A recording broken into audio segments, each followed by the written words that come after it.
Hey, everybody. I've got an amazing treat for you today. As always, we bring you the very best authors with the very best stories. But this guy has 50 years worth of stories. He doesn't have one really powerful story. He's probably got a million of them. And so I'm super excited. If you're a true crime lover, if you're a supporter of our law enforcement across our country, then you're going to love this episode. And even if you aren't really into true crime, you're still going to love this episode because the gentleman I'm about to introduce to you is such a great storyteller. He is amazing at laying out these incredible experiences that he's had. So without further ado, let me introduce you to the author of When Crisis Meets Courage, Tom Loughren. Welcome, Tom. Glad to be here, Angie. Thank you. My pleasure. My pleasure. So, you have, as I said earlier, 50 years of experience in law enforcement. What made you decide to put all of this, everything that you've experienced, in a book? Well, I worked 50 years at a rapid pace, 5 decades. I can't believe I lasted that long, but I could still be working actually. But what happened when I first, the only time I've been retired, I got retired in June of 23, and I'm saying, now what? So the whole thing about it is I'm getting up in age, my clock's ticking, although I feel good. But my family, my friends, my coworkers, I've worked in 2 states, and uh, I have all my journals, I have all my media, all my murder cases and major crime cases, which is a lot. And I had I says, what am I going to do with all this stuff? I got 5 huge tubs full of all this stuff. My kids are never figured out, and they've always been proud of me for what I did. And I've been a lot of recognition, a lot of accolades, a lot of awards, stuff like that. But they really didn't know what I did for really, really. And I thought they're all grown up now, and I just wanted them to see firsthand what their father has done. So I didn't think it was going to be this long, to be honest with you. I went to the tubs because I have everything. I've got my journals that match up with the police reports, which match up with the all the media, and I put it all together and I wrote all these cases. Yeah. And I honestly, I could probably do another book. But I wrote cases, I picked out real landmark major crime cases, and it's way above that. And the other thing, I've been a teacher and instructor for a long, long time, and I had a Nick Nash for management. And I turn around 4 different organizations by the way I manage. See, I believe in my best assets is my employees. So I do everything to make them the best they can be, every single one of them. And then we had checks and balances, and you can see it in this book how it grew. And everything that I do with journals, I always put down how I feel and what I'm doing at that time. And if it wasn't for all this data, I mean, I just reconnected with these cases when I was writing them up, and I thought just like reinvestigating them all again. It's pretty interesting. But Yeah. that's why I did it, and I have done that. And the kids have read my book, and they're proud as a peacock, and they're all over the country, and they're advertising it everywhere and so forth. And I'm pretty impressed with you and I as a team. You, uh, People say, are you a professional author? And I'll say no, but I'm a professional at writing police reports. So I guess that was you and I were a good mix there. So that's Oh, why yeah. I did it. And that's Yeah. the only reason really. But I this was my life. I mean, I lived this. And I've had my attitude has been from the very beginning, tell the truth. I learned that when I was young. If you lie, then I probably have the biggest conscience that all of my adult life in this job, if I did something wrong, I'd face it right then and get it off my plate. And that has always worked for me. Some people don't do that, but then they suffer through it. So that's why all this write-ups and so forth and all these cases is Yeah. I can't, as I look back, I can't believe that I did all these things, to be honest with you. Yeah. And it's more than the police work, which is stellar. I mean, This book reads like a novel. There is so much drama and emotion and danger and action in every single story practically. But it isn't just the police stories, it's also all the other things, very interesting things, some tragic things that happened. I mean, the alligators and the bears and the 300-pound Indian man you had to wrestle. I mean, there's so much that's so far beyond just typical policing. And I wonder if you think your career is unusual. Do you think that perhaps because of the way things shook down and where you happen to be, that this is really unusual? Because it did seem that way for me learning about you. And then as we were working on the book together, I thought, I mean, this guy attracts some of the greatest moments. He should be followed around by a camera all the time. Well, you could call them greater moments. Some of those moments I wish I wasn't in, but I was. Oh, So, but to be honest, I know I'm a little different. Uh, everybody gets married, has a family early on. I never did that. I was married to the job, and I tried my hardest to be the best I could be. And I have, I never knew this. It was until I got older when I realized I was different in a way. I can tune into people. I like people. I have a positive attitude. I start my day. I don't care if I get knocked down. Within a couple of days, I'm right back. And I've been that way for 5 decades, 51 years actually. And you kind of feel like you're alone out there, but yet I had coworkers that I'll tell you right now, I have the most respect, lost a lot along the way, but that was the big deal for me. We fed off each other. And every time, every scrape I had, everything I did, I learned more and I learned more. And then I do research. And next thing you know, a decade went by. I've already had murder cases and so forth. And I did well at the Shenango County Sheriff's Office. I could tell you that. At age 24, in 2024, I was first sergeant of the whole department. I mean, that's pretty crazy, really. And I just worked. I had a knack for burglaries, and I was such a fanatic in my home. I had a big bulletin board with the ones I hadn't solved. So eventually, and I go around all the police departments to make sure that you remember this case. You'd be surprised how many cases you solve years later. Like I would get a lot of the state police cases and call them up right away, or the city police, and so it was good. It was fun, and you know what? That's rewards. Every time I would solve a case or save somebody or help somebody, that was my rewards. That's what kept me going all this time. yeah, but you got a lot of awards too. And I think most notably, you were named Sheriff of the Year. Tell us about that.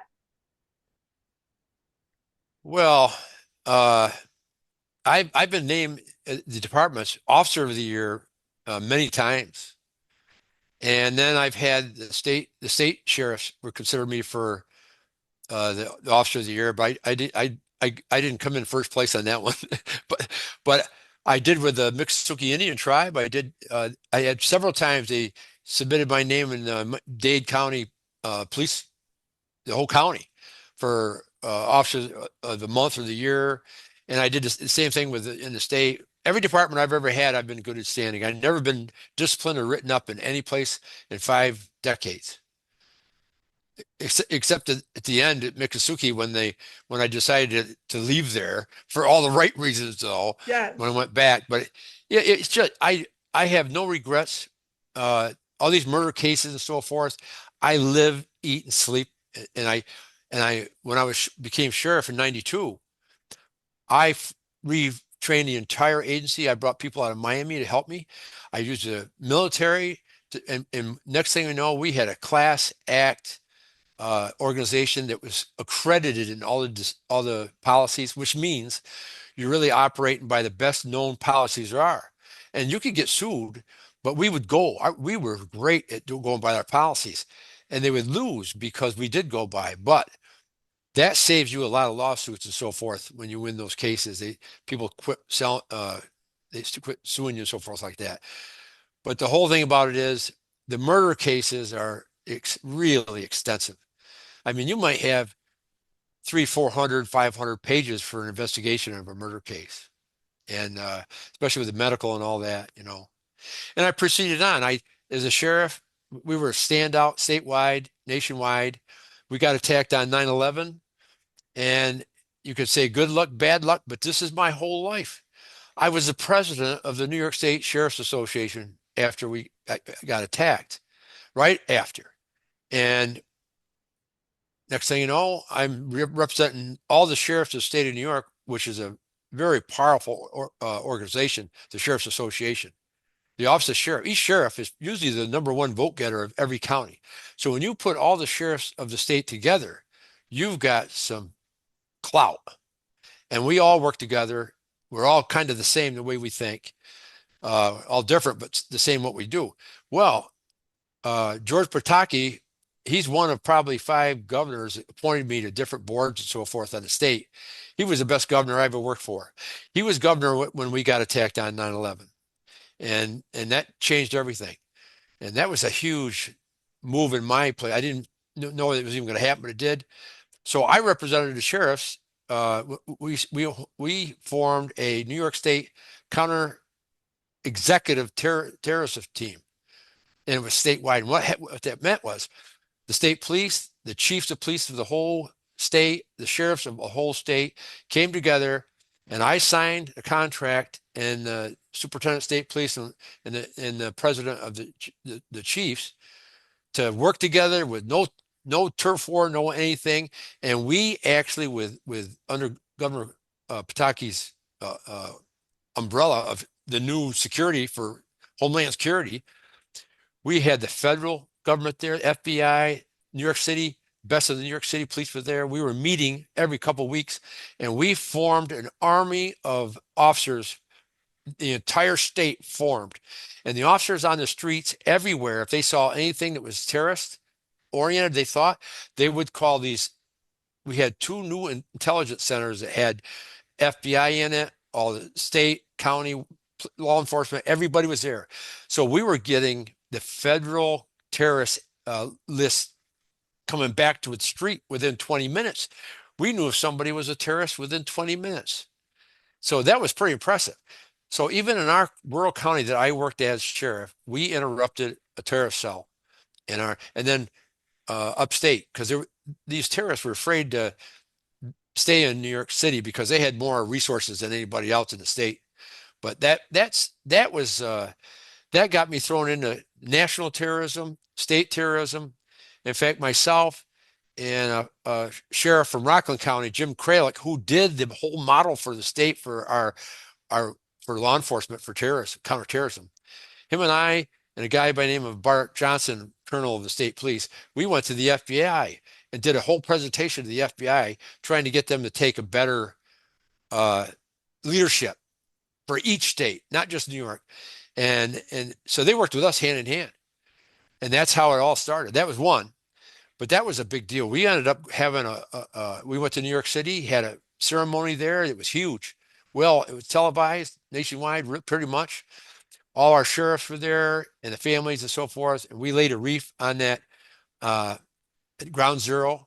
It's 7 floors below the line, below the streets. Right. That's how big the Twin Towers was. But it was seven, it ended 7 floors down. And we went down, just the officers like me, and went down and did a whole ceremony, played taps and everything else. And they actually presented me with a flag on behalf of all the New York State sheriffs for what we did, because we had people coming and going out of the ground zero as well as every department did, really. But that was a tremendous moment for all of us. And we were received real well by the city police. And we did a lot of presentations there. There was a restaurant there that became real famous. This Nino's, called Nino's, a family, Italian family, and they fed all the first responders that was working on the Twin Towers that went down from the day it happened until months later for free. Wow. And everybody got together and had a GoFundMe, and they got all their money back, I can tell you that. But stuff like that, and Yeah. it was in the national news, everything else. I was proud to be in that position. Right. So that's something that I'll never forget. And then all these people that I knew that died in the towers and so forth, and all the first responders were dropping like flies after that because of contamination and stuff. So that was a big event in my world right Yeah, I there. bet. You know, when I first met you, I certainly expected to see in your stories these threads of bravery because you have to be brave to do what you do, or crazy, or both, to, to do what you did for 50 years. But what I was not necessarily expecting or thinking about was your integrity, were all of the values that you brought to the job. It really bowled me over. And I wonder if you could talk to us about what your core values are. What are the values that you live by or that you have been living by all these years of public service?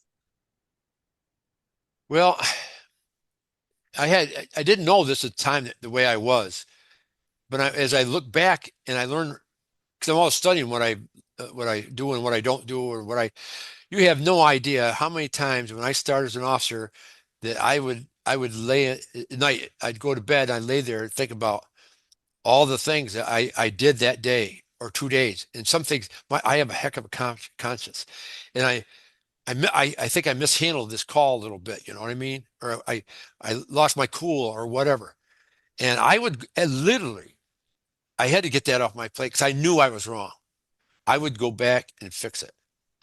If I did something I didn't like, I would, what I would do if I couldn't fix it and it wasn't worth me going back, maybe my behavior, try to protect myself, I would learn from it. That defined me. And I got to the point, and I've been lucky too. I've been really lucky on the decisions I make, my like instant decisions. I've been so lucky with that. I can't believe that I was right. I got away with that because everything came out okay. That's what it's all about. And then when I became a commander, I trained all my people like that. And I says, we're all in this together. And I would get commitments from them. There's nothing wrong. Usually you only see the bosses when you're in trouble. I don't, Right. not me. I pledged to every one of my officers, whether it was a sergeant, master sergeant, or higher, or the sheriff, I would pledge to them several times a year. You do they're trained well. My officers were trained well. You know, you forget about this. A sheriff has five different agencies, really. The sheriff, the law enforcement is one thing, the jail's another, 911 communications another, the civil department's another. Plus, I was director of emergency management, and that's unheard of. Sheriffs don't get that, but I got it because of 9/11 for Right. my county. So I just, I knew, I felt like I was after a while, I was like on a battlefield, and I knew that several times I almost got taken out. There's no question about that. I've been lucky, but there's no question. And I got a little cocky. I said, well, somebody's looking out for me. I can tell you that. But the point is, uh, either I did it the right way or I wouldn't do it. And I had all my people, and I had open door to the public, and I had open door to my people, and it really worked. And if somebody made a mistake, that was okay. We get by because we had such oversight. We monitor everything. I mean, we'd have supervisors calling complainants that were already done just to see how they were doing. And the officers knew that. See, that's a checks and balances. Boy, you'd be surprised how that worked. Or in the jail, when nothing's wrong, the sergeants would look at the cameras to see how the officers are treating the inmate, everything else. And if there was a problem, they'd address it. And we have meetings every 2 weeks with all my five umbrella organizations in my conference room. And it really worked. And Wow. we were recognized by governors from other states, and it was just fun coming to work, but it's a tough job. And my biggest thing is I have trouble dismissing sentences on murder cases and things. There's no, or child molesters or things like that, because I know if somebody molests a child, it might take 1 year, 5 years, 10 years, but it's going to come out. And it haunts every single one of them. There's no sentence that would take care of that crime. And as you well know, the world is evolved and changed, maybe not for the better, especially in criminal justice now. I Right. mean, the police out there are good. 95% of them are good. And it's just a shame what's going on today. because a lot of these places that have the bail reform, they have actually stopped caring about the citizens because they're just letting the people that's already committed crimes back on the streets no matter what, Right. and they committed another crime. So and that's, I always thought that at least when I retire, I'm going to leave the world better than it was, but I can't really say that. But I can tell you as far as I know when I'm in the position when it's happening and shortly thereafter, I know if something's wrong, if somebody did something that was wrong and whatever. And quite frankly, even though my officers were really professional and great at what they did, they loved it when I show up at these cases, the armed standoffs and all that stuff. And because they knew if they did something wrong, I'm going down anyway. So but that's the way it is. And I'll tell you something. A lot of officers went through everything I went through. I'm not saying that I'm a standout because I'm not. I don't look that way. I spent all my time talking to people, even street people. I mean, you have no idea. I was down in Miami. I helped out a lot of people down there because it's the right thing to do. I don't like bullies, and I will fight to the end. And I really got trained in Miami. If somebody gets you down, and you're in conflicts all the time, killings all the time, it's crazy down there. And if they get you down and get your gun, you're done. Yeah, it's over. You know, it makes me laugh when these movies they put the gun, give us the gun. They gotta once you give your gun up, you're dead. Yeah, that's right. I mean, that's the way that really works, honestly. But the truth of the matter is, I just grew what I went, and I've been lucky enough to survive, and I still have a great attitude. I like people. I talk to people all the time. I walk around talking to people. I have a sense of humor, by the way, and I get them laughing, and that makes me feel good. That's just, and I'm like that. I was like that as a boss. I'd go into the inmate, I'd go into the housing units where the inmates are. I went down there one day and announced to them that I got a new program we're going to start. I'm going to start hugging all the inmates once a week. Right? They all ran for their cells. So, but nevertheless, I'd go down there to check on everything. That's what I did and make sure everybody's doing the right thing, blah, blah, blah. So, the best organization I ever had was Geneva County Sheriff's Office. That was, and I've seen a lot since then. That is the best organization. And I just didn't do that myself. We all built that together with all the policies, everything. We did it all together.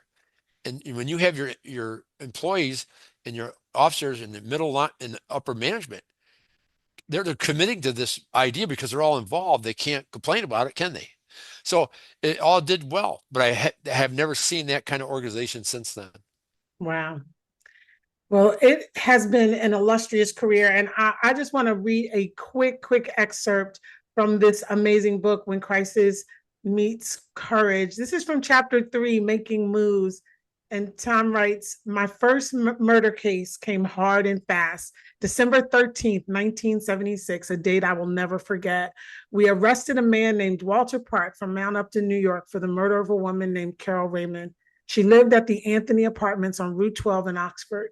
Park initially came in playing the concerned friend card, said she was missing, maybe had taken off, and spun some half-assed story about where she might have gone. But the apartment told a different tale. Blood in strange places, drag marks, signs of a struggle. Everything screamed that she hadn't walked out of there alive. But there was one problem: no body. Oh, I love that intro to that chapter. It just feels like I'm reading an actual novel. I can't, you just want to know exactly, even though I know what happened.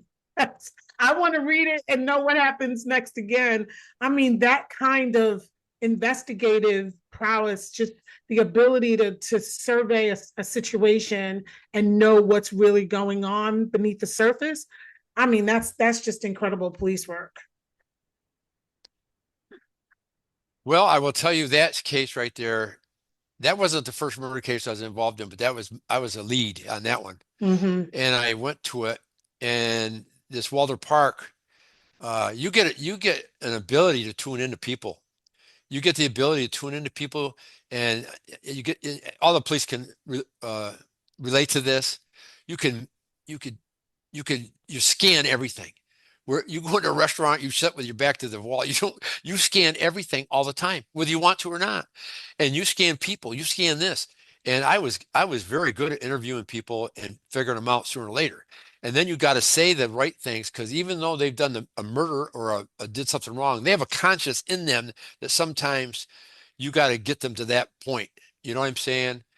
And this guy showed no feeling or a conscience or anything. He had this whole story, and what I did was it was about a couple of weeks. In fact, I picked him up a few times and we've interviewed him and and his parents had complained that he didn't do that and he said he did. And so I got an order from a ranking officer that they didn't want me to pick him up anymore, and I knew he was suspect, so I just ignored that. I didn't. So what I did was I brought down. We had a forensic medical pathologist in my area. I brought him to the scene, and we had some blood that was you can see it was blood stains here and there, but it was cleaned up pretty good. But it was there. Well, I found a blood splatter on a concrete. You know how they have concrete where they put plants on it. Well, I'm on my floor looking up, and there's a speck of blood and matter that was in there, and that pathologist confirmed to me that the murder was right here. That's brain matter that was on that spot. He did lab tests, all that. So that's how he knew it happened there. That being his story, the whole story that he told us was false. So even though I was ordered not to bother them anymore, I set him up. I just called him up real nicely and I said, "Hey, I know," because he was there all the time. I got some stuff I want you to look at the department and see if you can straighten me out and help me out with it. She said, "Oh, sure, I'll come over there." So he came over, and what I ended up doing, I just said, "Geez, I just got a phone call that some of the lab work's back. I'm going to go up to the office see what that is, and then I'm going to go for there." He says, "You mind going up there?" She says, "Oh no, I'd be glad to go up." So I went up there and we took him in. And I started talking to him about the case, and I had the other investigator come in there, Captain Bill Exel. He was pretty good too, and he would not break. Even all the evidence we had and all that stuff. And finally, I just said, you the whole family, if you loved her, you at least let her have a burial. Think about the family and all that stuff. And he just, before he admitted to it, he says, this one person that I was aware of, a murder case that they just had that I watched a trial, he killed a young girl. And his mistake was, he says his mistake in that case was he signed a statement. So I knew I wasn't going to take a statement until I had this whole story, right?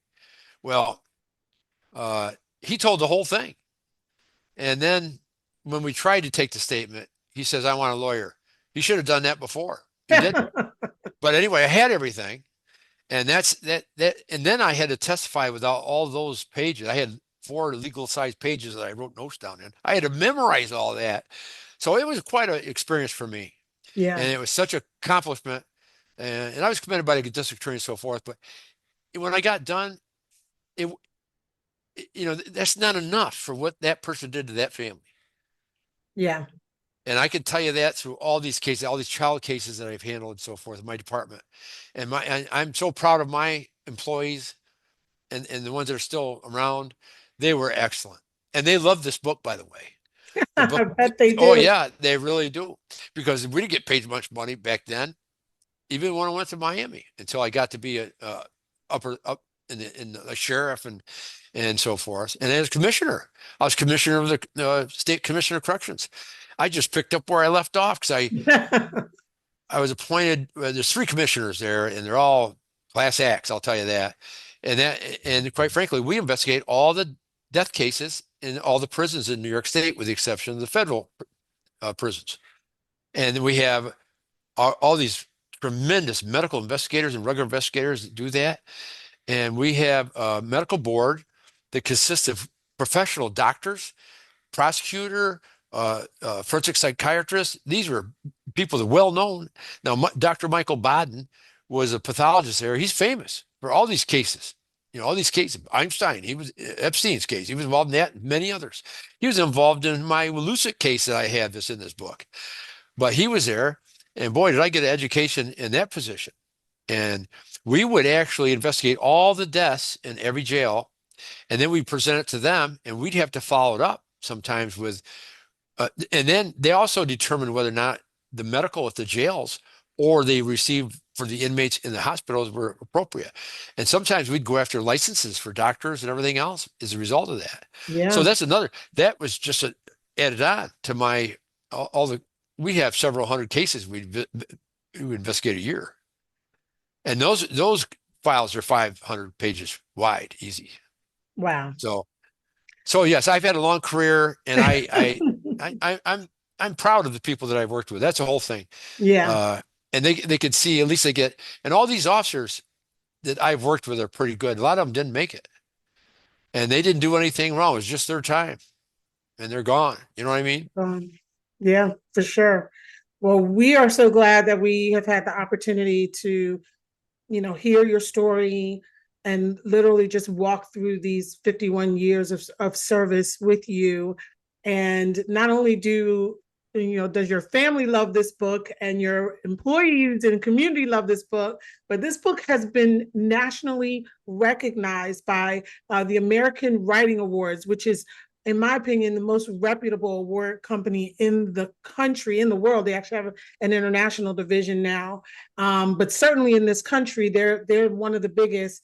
And this past year, 2025, was their biggest year. They have more entries for books this year than in the history of the company, and yet your book still won as a finalist with the American Writing Awards. And you guys can see that up on the screen.